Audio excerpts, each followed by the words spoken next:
오늘 시편 127편 1절에서 5절까지 잘 아시는 말씀입니다.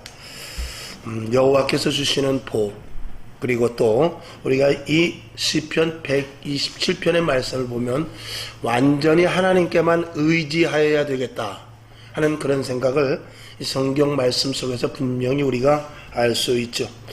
즉 우리가 오직 하나님만을 바라보고, 그리고 그리스도인으로서 오직 교회, 말씀, 예배, 그리고 하나님만, 하나님에 관한 것만 집중해야 되겠다라는 것을 우리가 분명히 알 수 있죠. 우리가 사람이 무슨 생각을 하느냐에 따라서, 그 머릿속에 무엇이 있느냐에 따라서 그 사람이 무엇을 하는지 알 수 있듯이, 우리 속에 주 예수 그리스도로 충만하다면 하나님의 도우심을 분명히 잘 받게 될 줄로 믿습니다. 요즘 젊은이들 머릿속에 도대체 무엇이 들어있는가를 한번 우리가 이렇게 생각해 볼 정도로, 우리 세대와 지금 젊은이들이 사는 세대는 많이 다릅니다. 물론 젊은이들이 막무가내로 그들이 희망도 꿈도 소망도 없는 것은 아닙니다. 그러나 그들이 정말 추구하는 것이 정당하고 옳은 것이냐, 목표를 향해서 수단이 그저 방치되어서는 안 됩니다. 목표가 좋으면은 수단까지도, 방법까지도 굉장히 정확하고 그리고 바라야 됩니다. 그래서 마치 공장에서 물건이 나오는 것이 쉽게 나오는 것 같지만 거기에 대한 여러 가지 제조 시설, 원료 이런 것들이 있는데, 눈으로 보는 것은 뚝딱 나오는 제품 하나만 보고 이 제품이 어떻게 나왔는가를 생각하지 못한다면 안 되는 것과 마찬가지죠. 우리가 작물을 심었을 때 열매 맺기 위해서 얼마나 많이 농부의 땀과 수고가 있습니까? 그러나 지금 젊은이들이 성공만을 바라보고, 여자라면 좋은 남자를 만나면 내 신분이 상승되고 업그레이드 되겠다. 또 여자도 남자도 나는 샷다맨만 하고 여자는 나가서 돈 벌고 나는 집에 부인 사업장까지 차만 태워다주는 그런 운전수 노릇이나 해야 되겠다는, 심지어 그런 젊은이들도 없잖아 있습니다. 이런 것들은 물질 만능 시대가 낳는, 그리고 목표에 대한 것만 바라보고 과정을 절대 생각하지 않는 그런 젊은이들의 모순 속에서 있는데, 엄밀히 따지기 보면 이게 다 기성세대로부터 물려나온 것입니다. 어쨌든 우리들이 잘못 교육을 시켰고 제대로 된 교육을 또 사회에서 받지 못했기 때문에 그런 일들이 일어났다라는 것은 우리가 부인할 수 없는 사실입니다. 국회의원 머릿속에 무엇이 들었길래, 국회의원 머릿속에 코인이 들으면은 아무것도 할 수 없습니다. 엉뚱한 말을 밖에 못하는 것이죠. 젊은이들에게 우리의 생각과 그리고 앞으로 될 비례에 대해서 정확하고 바르게 과정까지도 잘 가르쳐 주는 것이 굉장히 중요하다. 특별히 우리 그리스도인들, 우리 하나님을 믿는 사람들에게 있어서는 우리가 어떻게 살아야 되는 것, 그리고 하나님이 주시는 복을 어떻게 받아야 되는 것, 이런 것에 대해서 우리가 분명치 않으면 결과만 놓고 내가 그래도 신앙생활을 이만큼 했는데, 내가 이렇게 교회를 잘 다녔는데 하는 거기에만 치중할 수밖에 없는 것입니다. 그러나 하나님은 우리를 반드시 만들어 쓴다는 사실을 알아야 돼요. 그리고 하나님은 우리를 통해서 그릇을 만드는 과정이 필요하다는 것도 분명히 알아야 되고요. 왜 그러냐면 우리가 하나님의 것들을 위로부터 주시는 것은 신령한 것이기 때문에 그릇이 깨끗하지 않으면 받을 수 없습니다. 저와 여러분, 아무리 맛있는 것 있어도 여러분의 그릇이 더럽다면 절대로 그걸 먹을 수가 없습니다. 하물며 우리가 내 한 끼의 배를 불리기 위해서도 더러운 그릇에다가 먹을 것을, 좋은 것을 주어도 깨끗하지 않으면 그걸 받아 먹을 수가 없는데, 우리가 일생을 살아가는 데서 인생의 어떤 설계 속에서 아무렇게나 살아서 복을 받는다, 과정이 없이 내가 성공을 바란다, 이런 것들은 있을 수 없습니다. 특별히 하나님의 것을 받기 위해서는 내 자신이 철저하게 하나님 보시기에 합당한 자가 되지 않으면 안 된다 라는 것을 우리가 분명히 알아야 됩니다. 그래서 하나님은 분명하게 말합니다. 말씀을 합니다. 세상 방식으로는 하지 말아라. 일단 교회에 들어오고 하나님의 말씀을 따르기로 작정을 하여 예수를 믿기로 시작했으면 철저하게 처음부터 끝까지 하나님의 방식을 따를 것을 이야기하고 있습니다. 이제 그것이 성경에서 나타난 여러 가지 많은, 우리가 이 성경을 보면 허구 같은 게 많습니다. 동화보다도 더 정말 어지러운, 이게 말이나 되는 이야기인가? 이런 것들이 얼마나 많은지 모릅니다. 저녁 시간에도 그런 부분에 대해서 또 말씀을 드리겠습니다만, 이스라엘 백성들이 가나안 땅에 가기까지는 나름대로 정상적인 코스로 간 것은 하나도 없습니다.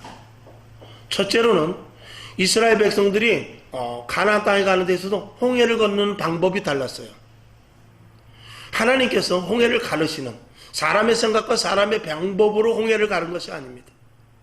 광야를 가는 데 있어서도 하나님께서 그 광야에 아무것도 없는 장정만 60만 명이고 거의 한 200만 명, 인천 시민이 지금 많이 늘어서 이제 300만 명이 넘었다고 그러는데 200만 명 정도 되는 그런 사람들을 끌고 가는 데 있어서 하나님의 방식이 아니면 절대로 가나안 땅까지 끌고 갈 수가 없는 것입니다. 그래서 매일매일 하나님께서는 만나를 준비하셨고, 땅 속에서 물이 나지 않으면 바위를 터뜨려서라도 생수를 준비하셨습니다. 그렇게 하나님께서는 하나님의 방법을 통하여서 가나안 땅까지 가게 하시거든요. 그런 것들을 보면서 하나님이 도와주셔야 가나안 땅을 갈 수 있구나. 그리고 하나님의 방법은 기기묘묘하구나. 사람의 생각과 사람의 방법이 아니구나 라는 것들을 알게 되죠. 제가 여러 번 말씀을 드렸습니다만, 나아만 장군이 문둥병을 걸렸는데, 나아만 장군이 그 엘리사라는 선지자가 있어서 그 선지자에게 오면 모든 병을 낫는다고 하니, 그 아람 진영의 이방인이었던 그 나아만 장군이 병을 고치러 왔습니다. 병을 고치러 왔는데 그 엘리사가 뭐라고 그러냐면, 저 더러운 요단강에 가서 7번 목욕을 해라 그래요. 이 나아만 장군이 굉장히 화가 나갔습니다.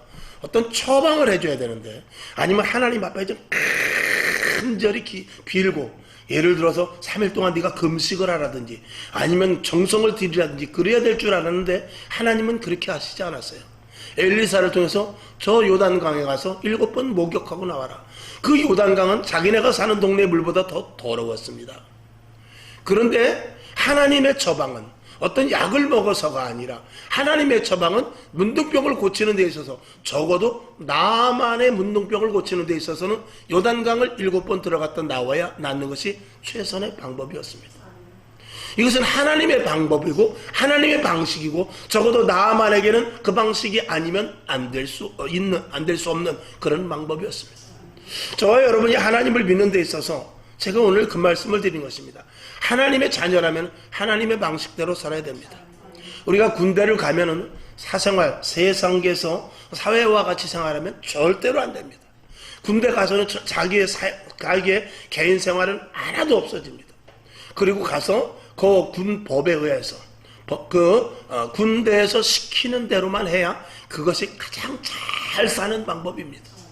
만약에 자기 방식대로라면 돌아오는 것은 빠따밖에 없습니다.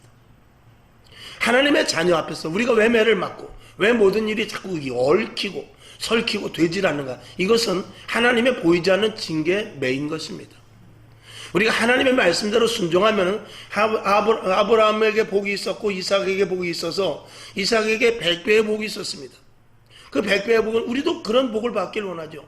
우리도 요셉과 같이 이방인에서 총리가 되기를 원하죠. 그리고 7년 풍년 7년 흉년 있으면 그런 것들을 잘 깨달아서 대처할 수 있기를 원하죠. 그러나 그런 것들을 원하는 데 있어서는 하나님의 방식대로 철저하게 살지 않으면 그거는 나와 전혀 관계없는 일이 되어버린다는 것입니다. 그래서 저와 여러분, 우리가 예수를 믿을 때 하나님의 방식이 무엇인지를 빨리 찾아야 돼요. 하나님이 나에게 요구하는 것이 무엇인지를 빨리 알아야 되고, 그리고 옆에서 믿음의 선배들을 보면서 예수 믿는 사람들이 어떻게 하고 있는가를 빨리 캐치하지 못하면 우리의 신앙은 매일 그 자리인 것입니다. 하나님은 이스라엘 백성들을 40일이면 광야에서 가나안 땅까지 갈 수 있는 그런 조건을 가지고 있는 자리로 인도하셨어요. 그런데 하나님의 방식대로 하지 않으니까 40일이면 갈 수 있는 길을 40년을 가게 합니다. 우리의 신앙도 마찬가지입니다. 왜 나는 이 일이 이루어지지 않는가? 나는 마음이 급한데, 나는 지금 저 자리에 가 있어야 되는데, 하나님 지금 내가 나이가 몇인데, 지금 내가 목회를 얼만큼 했는데, 내가 신앙생활을 몇십 년을 했는데, 근데 왜 남들만큼 내가 복이 없고, 남들만큼 성취되는 것이 없고, 남들만큼 은사가 없으며, 남들만큼 신령한 것들을 내가 받지 못할까? 그것은 40일이면 갈 수 있는 길을 내 스스로 40년 동안 자초했기 때문에 그런 것인가를 생각해 볼 수 있어야 돼요. 이 땅에 예수 믿는 사람은 많습니다. 그러나 정말 하나님의 놀라운 큰 복을 받아서 기독방송에 나와서 간증을 하고, 사방 돌아다니면서 교회마다 다니면서 간증을 하고, 그리고 정말 하나님이 아니면 살 수 없다는 고백이 나올 수 있는 사람이 있는가 하면은, 예수를 그렇게 오래 믿고 신앙생활에 대해서 성경을 달달 외우는 것 같음에도 불구하고 항상 그 생활이 거기에 머물러 있는 것은 무엇이 잘못되었는가를 돌아볼 수 있어야 되며, 그 잘못은 단 한 가지입니다. 하나님의 방식대로 하지 않았기 때문에 그렇습니다. 우리가 여기서 분명히 알 것은, 이스라엘 백성들이 바벨론으로 끌려가고 이방인들에게 많은 어려움을 당하고, 때로는 하나님의 징계로 말미암아서 기근이 일어나고 질병이 생기고, 그런 것들에 대해서 이스라엘 백성들이 말을 지독하게 안 들었나 보다 라고 생각할 수 있습니다. 물론 그렇습니다. 그런데 우리가 분명히 알아야 될 것은, 이스라엘 백성들이 하나님을 배제하는 것이 아닙니다. 그들은 하나님을 믿고 하나님의 법도를 따르고 안식일을 지키고 하루에 2번씩 기도하고 일주일에 1번씩 금식을 했던 그런 사람들입니다. 근데 문제는 무엇이냐? 2가지를 하기를 원했던 것입니다. 하나님의 말씀, 즉 다시 말해서 제단에서 제사를 지낼 때는 하나님의 자녀인데, 세상에 나가서는 하나님의 자녀가 아니라 이방 사람들과 똑같은 모습이 있었던 것입니다. 그랬기 때문에 이스라엘 백성들이 그 징계를 감수했던 것입니다. 그 징계가 왜 있었느냐? 하나님을 온전하게 모시지 못했기 때문에 그래요. 하나님을 따르기를 원했다면, 예를 들어서 좀 제단에서 죄송하지만 부부가 저녁 때 들어와서 이불 속에서는 자기 나 그러는데 바깥에 나가서는 또 다른 일을 한다면 그거는 있을 수 없는 일이죠. 여러분, 우리가 하나님을 믿는 데 있어도 철저한 신앙과 확고한 믿음을 가지지 않으면은요, 우리의 신앙은 고생과 수고만 있을 뿐입니다. 우리가 하나님 앞에 물질을 드리고, 우리가 하나님 앞에 시간을 드리고, 우리가 하나님 앞에 기도를 하지만 그것이 하나님 보시기에는 가증한 일이 되어버린 것입니다. 여러분, 오늘 밤에 내가 아내와 침대에서 있었는데 그 다음날 낮에 미스터 김을 만난다면 우리 아내는 아주 가증한 여자가 되는 것입니다. 하나님 앞에도 마찬가지입니다. 내가 세상과 하나님의 것을 겸하여 있다면 그건 하나님을 속이는 것이죠. 하나님을 믿는다고 하면서 세상 사람들보다도 더 악한 자가 될 수 있는 것입니다. 여러분, 이 재단에서 제가 드리는 이 말씀이 목사님 너무한 거 아닙니까? 라고 말할 수 있을지 모르지만, 이 땅의 교회에서 그것을 분명한 하나님께서 의도하시는 바를 재단에서 선포하지 않으면 누가 그 말을 합니까? 성경을 통해서 내가 깨닫습니까? 여러분, 저와 여러분 집에서 성경 안 보시는 분이 어디 있습니까? 여러분이 집에서 유튜브를 통해서 다른 목사님의 말씀을 듣지 않는 분이 어디 있습니까? 그런데 누가 그런 말을, 또 성경을 통해서 계속해서 끊임없이 성경이 나에게 요구하지만 여러분이 그 말을 제대로 듣습니까? 이 땅에 700만 명, 800만 명의 성도들이 그 말을 그대로 듣고, 성경이 이렇게 돼 있으니까 철저하게 하나님의 말씀을 따라야 되겠다, 그런 마음을 100% 가지고 성경을 보는 사람이 얼마나 됩니까? 내가 오늘 성경 3장 봐야 1년에 1독을 하지, 여기에만 집중한다면 그는 성경 보는 의미는 없는 것입니다. 한 절을 본다 할지라도, 여러분, 우리가 성경을 이 통째 다 외우는 게 문제가 아니라 항상 기뻐하라, 이 말씀 하나밖에 몰라도 그것에 몰입하여 내가 항상 기뻐한다면 그게 진짜 하나님을 믿는 것이에요. 그러나 이 성경을 달달 외운다 할지라도 항상 기뻐하라는 그 말 한마디도 제대로 순종하지 못하면 그건 하나님께 가증한, 나는 하나님을 믿습니다라고 말하지만 실질적으로 하나님을 믿는 것이 아니라 하나님을 속이는 행위가 되는 것이죠. 그들에게는 하나님이 역사하실 수가 없는 것입니다. 왜 우리가 아브라함의 하나님, 이삭의 하나님, 야곱의 하나님이라고 말합니까? 아브라함은 갈 바를 알지 못하였지만 하나님의 말씀만 따라갔습니다. 이삭은 아버지 그 믿음을 보고 그대로 자랐고, 하나님이 이런 분이구나, 이걸 알았기에 그는 늙은 아버지가 자기를 끌고 3일 동안 모리아 산으로 갔지만 순종할 수 있었던 근거가 되는 것입니다. 여러분 자녀들에게 결론으로 말씀을 드립니다. 이제 결론을 해서 말씀을 드릴 텐데, 여러분 자녀들이 만약에 여러분이 자녀를 데리고 내가 너를 번제로 바쳐야 되겠다라고 말했을 때, 자녀들에게, 자, 예를 들어서 뭐, 그거는 그렇게까지 뭐 하지, 지금 시대가 그러니까. 예를 들어서, 내 자녀들에게 이만저만해서 내가 교회에 이러한 일이 있는데 내가 거기에 동참을 해야 되겠다 했을 때, 자녀들이 진정한 부모를 보고, 그리고 믿음이 있다면, 어머니 그렇게 하세요. 아버지 그렇게 하세요. 교회에 이런 행사가 있다는데 거기 동참해야죠. 교회가 이렇게 한다는데, 예를 들어서 성전을 짓는다 그러면 성전을 짓는데 건축헌금 해야죠. 그래서 자녀가 100% 어머니의 말씀에, 내가 아버지의 말씀에 전적으로 동감합니다 라고 자녀들이 말할 수 있었던 자가 이삭인 것입니다. 그 믿음이 이삭의 100배의 복을 받게 한 것이에요. 야곱도 마찬가지입니다. 야곱은 세상 방식을 취하면서 하나님을 따랐던 그런 사람입니다. 그는 하나님의 것을 절대로 놓치지 못하였기에 그는 결국 하나님이 그를 사랑하사 그 안에 하나님 있는 것을 아시고 그를 쳐서 복종시켜 그는 계속해서 다리를 저는 사람이 될 정도로 정말로 그 몸이 성취안했습니다. 그리고 그가 지나온 생활을 그는 회고하기를, 자기는 무슨 세월을 살았다고 그랬죠? 험악한 세월을 살았다고 그랬어요. 그러나 그는 하나님을 놓치지 않았어요. 여러분이 인생이 험악하다 할지라도 하나님의 말씀 안에 거할 수 있어야 돼요. 그러면 결과는 좋은 열매를 맺을 수 있는 것입니다.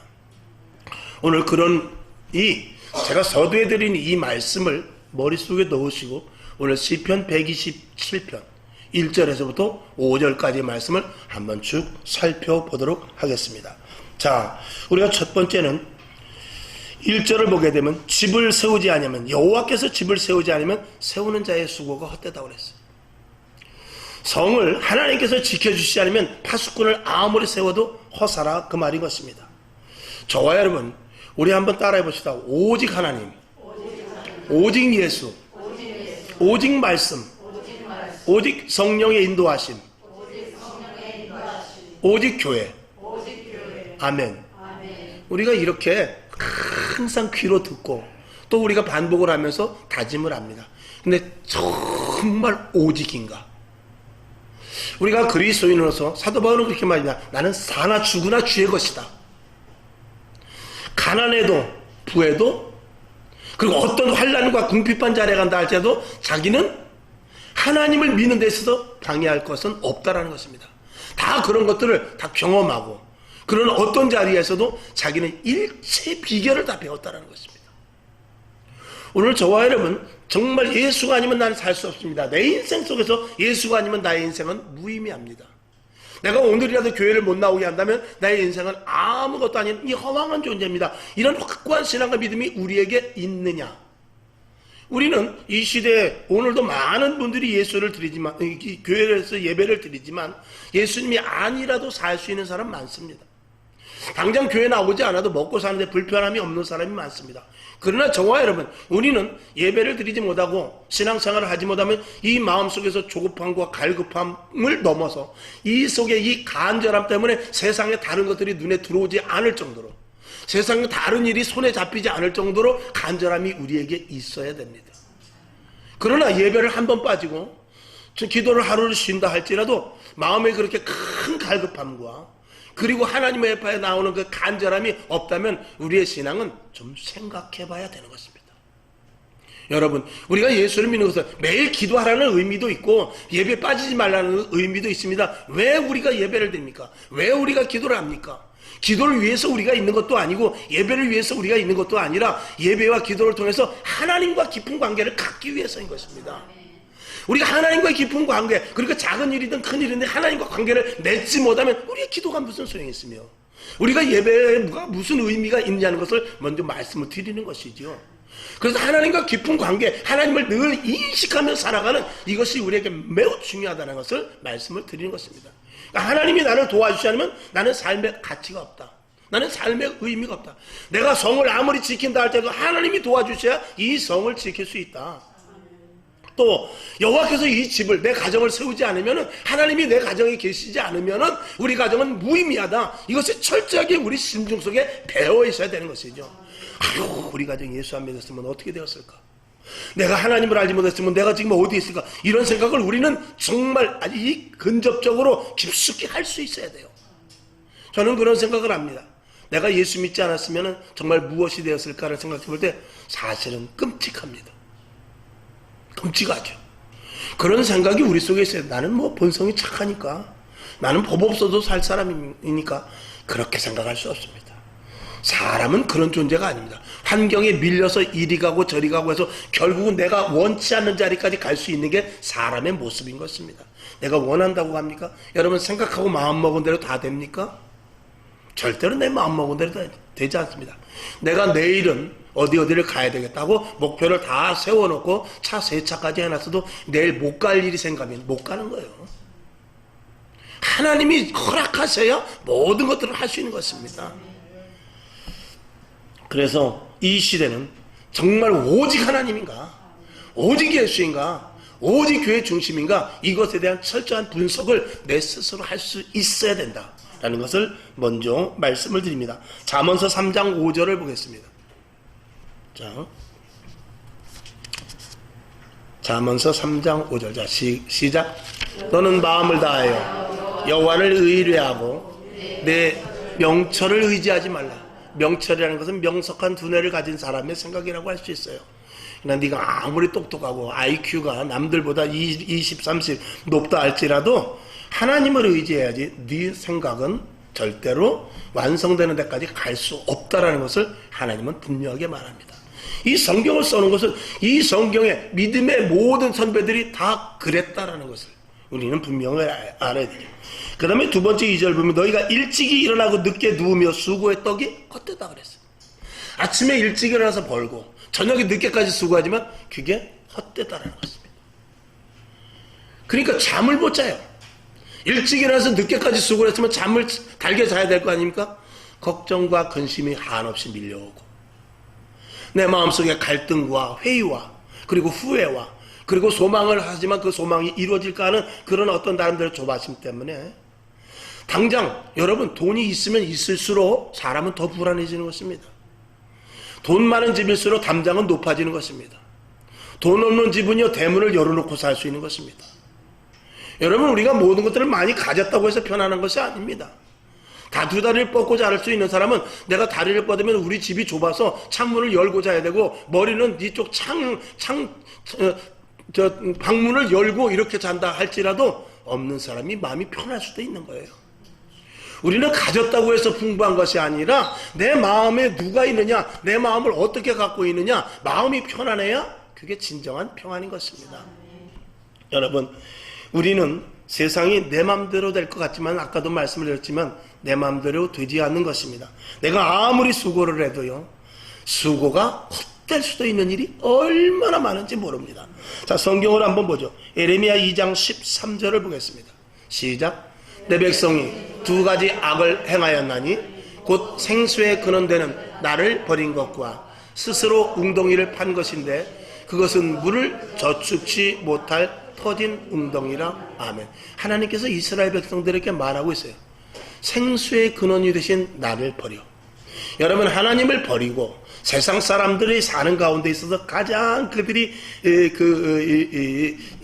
지금 나름대로 힘들어하는 것이 뭐냐면 항상 갈급함입니다. 항상 목이 말라요. 여러분 1000억이 있어도 배부른 사람은 없습니다. 아파트를 한 채가 있으면 두 채가 있고 싶고요. 회사 사업이 잘 돼가지고 회사를 공장을 또 하나 지면요 그 다음에 또 3개를 짓고 싶어하는 사람이 사람의 심정입니다. 돈 많은 사람이 왜 자살을 해요? 연예인들이 확 박수를 받으면서 꽃을 그렇게 던지고 그러는데 왜 집에 가면 쓸쓸합니까? 왜 그들이 자살을 하고 수면제를 먹고 잠을 자지 않으면 잘 수 없을까요? 그 안에 빈 공허함이 있기 때문에 그렇습니다. 이것은 육은 채워질지 모르지만 사람은 짐승과 다릅니다. 짐승은요 죽음에 대해서 걱정을 하지 않습니다. 죽음에 대해서 몰라요. 그 짐승은요 그냥 죽으면 죽는 줄 아는 거예요. 그냥 죽나 보다. 근데 사람은 항상 무엇을 생각하냐면 죽음에 대한 그 걱정과 근심과 그리고 죽음에 대한 그 암시가 항상 이 속에 있습니다. 그러니까 사람은 이 짐승과는 전혀 다른 존재거든요. 즉 다시 말해서 이 사람은 우리가 마음이 편안하지 않으면요 살 수 없는 존재인 것입니다. 우리가 아무리 많은 것을 가졌다 할지라도 소용이 없는 것이죠. 그래서 우리 안에 영혼이 있기 때문에 그런데 그 영혼은 영원합니다. 죽어도 우리는 영혼, 세상 사람들이 그지 않습니까? 혼백이 빠져나갔다. 혼백이 빠져나갔다. 여러분 몸만 죽는 것이지 이 안에 세상 말로 말하면 혼백이 있는 거예요. 그 혼백을 우리가 말하는 영혼이 채울 수 있는 것은 이 땅에 눈에 보이는 것, 유한한 것으로는 채울 수 없단 말이죠. 영혼은 무한하기 때문에 무한한 것이 채워져야 되는데 그 무한한 것이 이 영생의 말씀인 성경 말씀인 것입니다. 하나님의 음성, 하나님의 사랑, 하나님의 것으로만 내 안에 모든 것들을 완전하게 채울 수가 있습니다. 그래서 여기 오늘 예레미야 2장 13절에 보면 내 백성이 두 가지 악을 행하였는데 한 가지 첫 번째 생수의 근원이 되는 것을 버렸다는 것입니다. 생수는 무엇입니까? 우리의 모든 이 마음을 그리고 우리의 육신을 시원하게 하는 것입니다. 그러나 세상 것은 아무리 먹어도 계속해서 음료수와 같이 갈증이 날 뿐입니다. 채워도 채워지지 않는 게 우리의 심령입니다. 여러분 우리 눈이 이거 얼마 됩니까? 제 눈은 더 유난히 작습니다. 뭐 우에서부터 아래는 제보나만 하고 그나마 이 가로는 한 1.5cm 되겠죠. 근데 이 속에 아무리 세상 것이 다 이 눈에 들어와도 만족함이 없어요. 금강산을 구경을 하고 오고 저 알프스를 보고 와도요 그때뿐이지 집에 오면은 우리 눈에 보이는 건 먹을 것밖에 보이지 않습니다. 이게 인생이에요. 이 눈으로 다 채워지지 않습니다. 그건 마음과 연결이 되었기 때문에 이 마음이 채워지지 않기 때문에 그래요. 그러니까 마치 생수를 먹어야 시원한데 세상에 있는 음료수를 달콤한 물을 먹는 것과 마찬가지로 아무리 먹어도 갈증이 계속 날 뿐입니다. 하나님은 말합니다. 내가 생수다. 나를 먹어야 갈증이 없어질 것이다. 예수 믿는 사람이 왜 맥없이 기쁩니까? 왜 예수 믿는 사람이 더 이상 바랄 것이 없음에도 불구하고 만족을 합니까? 왜 예수 믿는 사람이 지금 현실에서 감사를 할 수 있습니까? 그건 내 안에 생수 대신 예수님이 계시기 때문에 그런 거예요.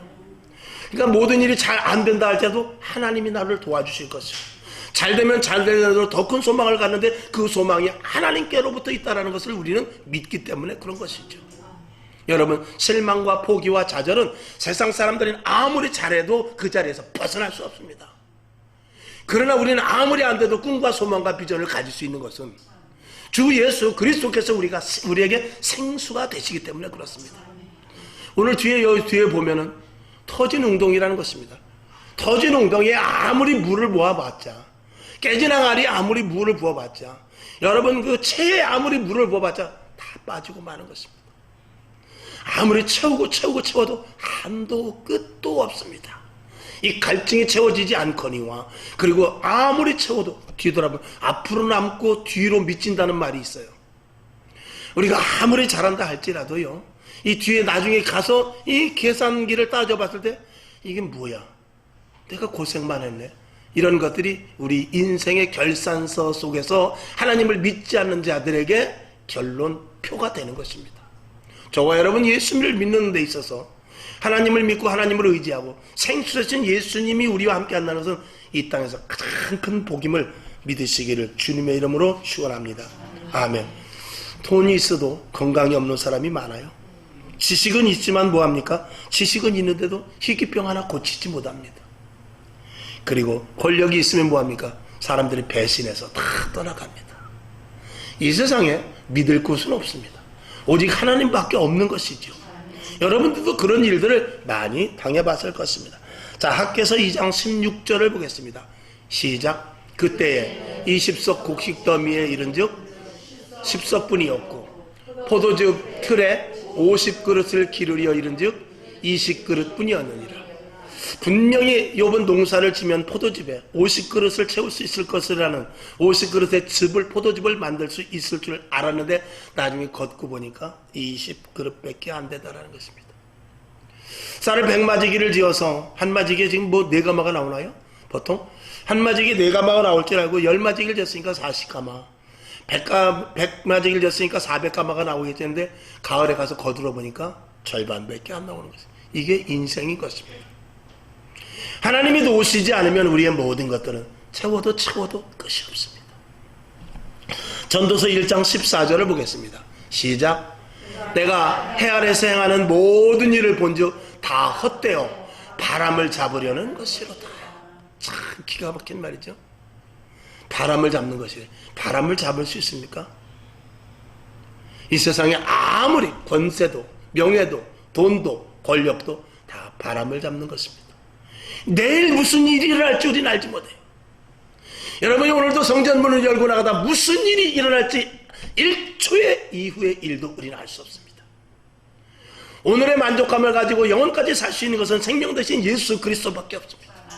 예수 그리스도를 믿는 믿음이 가장 큰 우리의 안정이요, 기쁨이요, 그리고 우리가 평안을 누릴 수 있는 것입니다. 이런 예수를 이 시편 127편에서 우리들에게 말씀을 하고 있는 것입니다.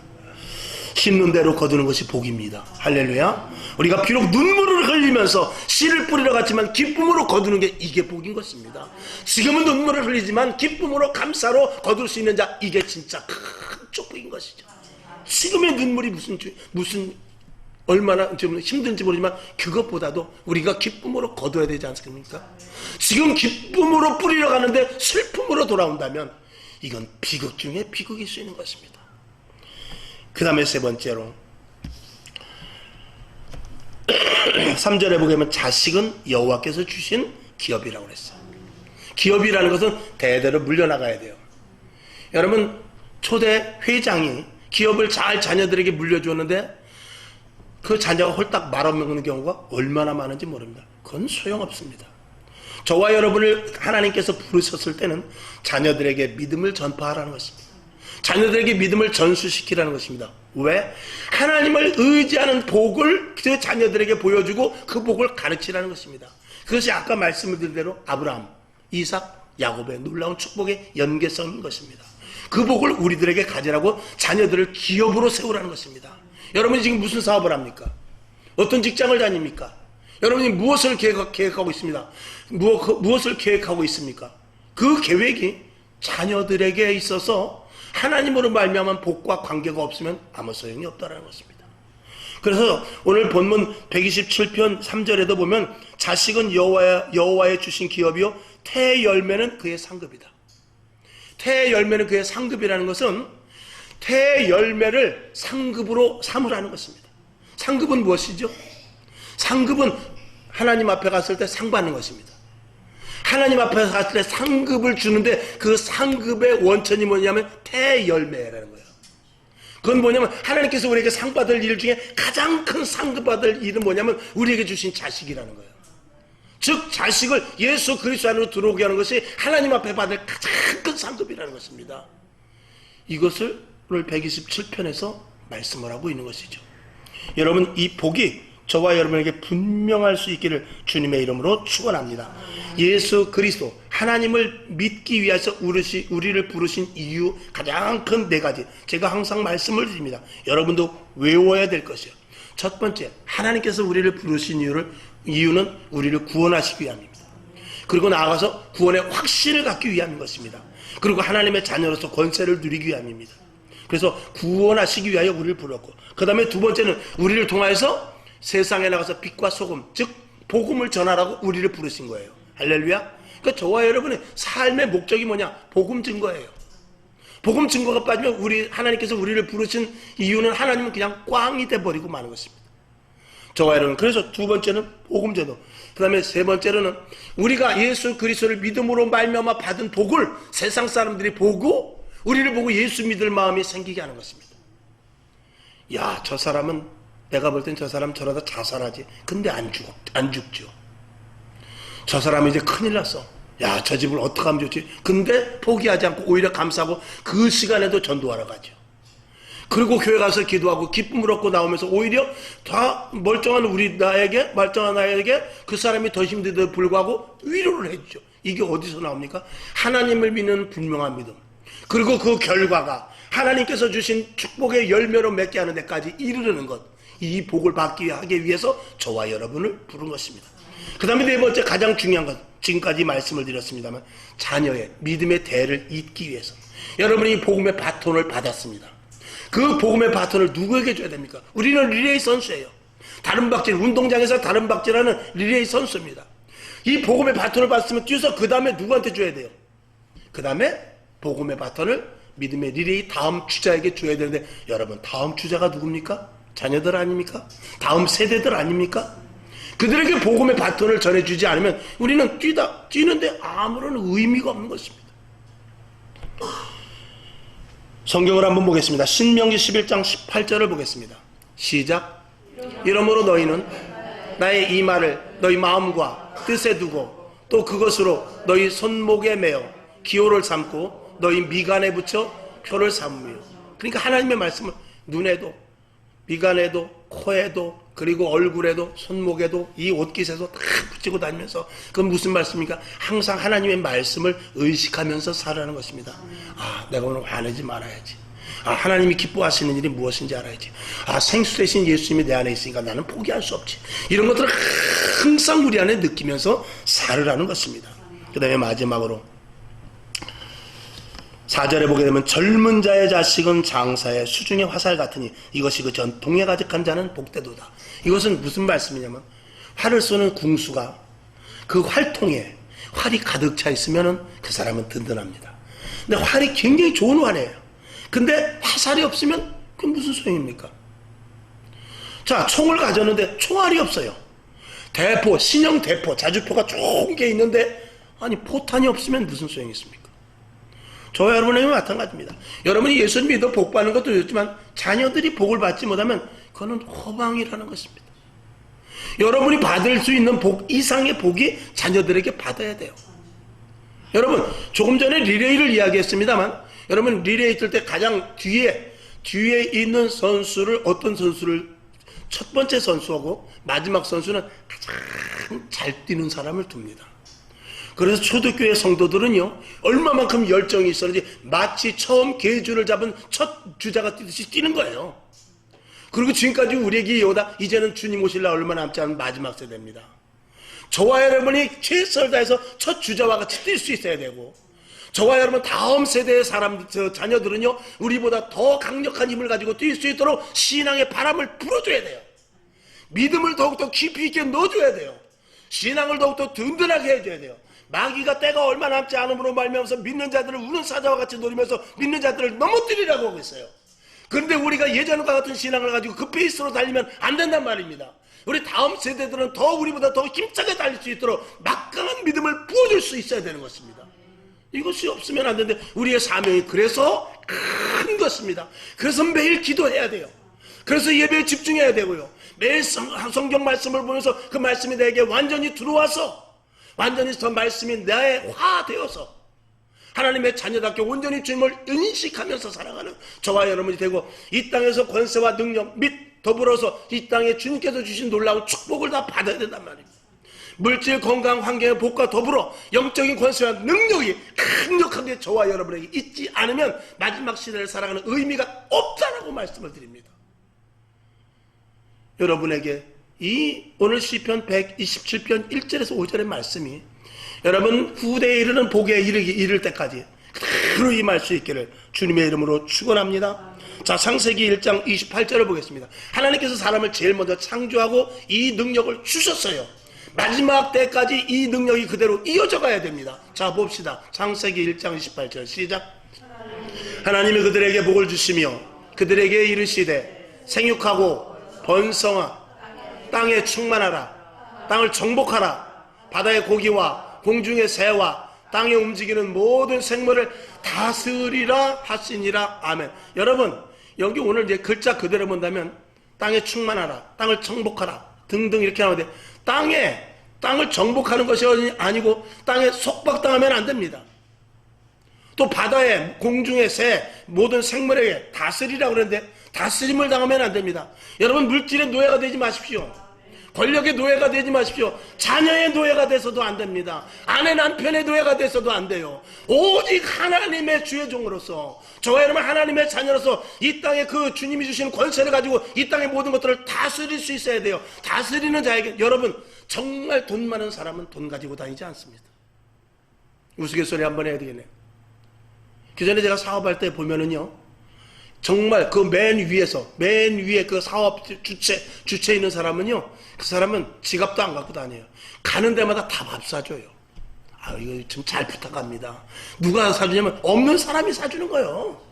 없는 사람이 사주는 거예요. 밑에 하청업자가 사주는 거예요. 여러분 누굴 사줍니까? 여러분이 없어서 사주는 거예요. 왜? 혹시 나중에 나를 좀 봐주지 않을까. 여러분이 정말 가진 자라면요, 어디 가도 여러분 되어봤습니다. 그런 위치에 있기를 주님의 이름으로 축원합니다. 여러분 내가 밥 사주지 말고 얻어먹으라는 뜻이 아닙니다. 어디 가도 당당하라 그 말입니다. 어디 가도 당당하게 꿀릴 것 없어요. 내가 짜장면을 먹어도 꿀릴 것이 없고, 내가 신발을 5,000원짜리 신발을 신고 다녀도 전혀 어디 가도 부끄러울 것이 없는 그런 당당함을 가지고, 왜? 나는 세상을 이긴 자다. 이 땅의 모든 것을 필요하면, 하나님께서 필요하면 나에게 언제든지 주신다. 이 죄종으로서 터득한 것 하나가 있는데, 하나님께서 굶기시지 않고 필요할 때마다 주셔요. 절대로 굶기시지 않고, 그리고 누릴 수 있게 남에게 망신당하지 않게 다 주십니다. 여러분, 하나님의 자녀서 필요할 때, 우리 여기 최명옥 집사님 계시지만 그런 경험 많이 했잖아요. 필요하면 차가 고장나면 차까지 고쳐주고 그 간증은 잘 아시죠? 그렇게 하나님께서, 차가 이거 여기가 꼴보기 싫은데 이걸 도색을 해야 되는데, 근데 하나님께서 기가 막힌 방법으로 고쳐주고 보너스까지 주셔요. 여러분, 그런 것들을 하나님께서, 내가 그걸 애쓰고 수고해서 한다면 보통 어려운 일이 아닙니다. 근데 하나님이 아주 쉬운 방법으로 하셔요. 그렇게 우리는 살으라는 거예요. 당당하게. 왜 구질구질하게 사람 밑에 가서, 왜 권력자 밑에 가서, 왜 돈 밑에 가서, 거기 가서 고개를 조아리고, 거기 가서 이렇게 해서 저기 안에 그 말이죠. 우리는 누구도 겁날 것이 없습니다. 우리는 하나님의 자녀입니다. 오늘 창세기 1장 28절에 있는 대로 정복하고 다스리는 권세를 우리에게 주셨어요. 얼마나 감사한 일입니까? 결론으로 말씀을 드립니다. 우리 이 땅에서 위축되지 않고 살 수 있는 것은 오직 하나님을 높이고, 그리고 하나님이 내 안에 계심을 분명히 믿고, 하나님을 온전히 의지하는 시편 127편 1절에서 5절까지의 말씀을 그대로 나에게 접목시켜 받아들이는 데서부터 시작이 됩니다. 자, 한번 묻고 말씀을 마칩니다. 여러분의 자녀들이 10년 후에 어디 있을까요? 우리 딸 성경 형실이가 어디 있을까요? 목사의 아내가 되어 있을까? 장로의 아내가 되어 있을까? 집사의 아내가 되어 있을까? 아니면 지금이라도 신학을 해서 목회를 하고 있을까? 알 수 없습니다. 여러분, 경욱이가 10년 후에 어디 있을까요? 영준이가 10년 후에 지금 무엇을 하고 있을까요? 깊이 생각해 보시기 바랍니다. 중요한 이야기입니다. 여러분의 아들, 딸들이 지금 무엇을 하고 있을지를, 10년 후에 어느 자리에 무엇을 하고 있을지, 혹시라도 그래서는 안 되지만 교도소가 있으면 안 되지 않습니까? 하나님을 믿는 예수 안에서 직분을 가지고 교회 안에서 착하고 충성된 쪽으로 있어야 진짜 복 아니겠습니까? 여러분, 저와 여러분, 그걸 위해서 신앙생활을 한다 해도 과언이 아닙니다. 그걸 위해서 철저하게 예수를 믿는다고 해도 과언이 아니에요. 그게 중심이고 그게 우선이라는 것이 오늘 시편 127편 1절에서부터 5절까지 주신 말씀입니다. 이 말씀이 오늘 5월 가정의 달을 맞이해서 그대로 임하기를 주님의 이름으로 축원합니다.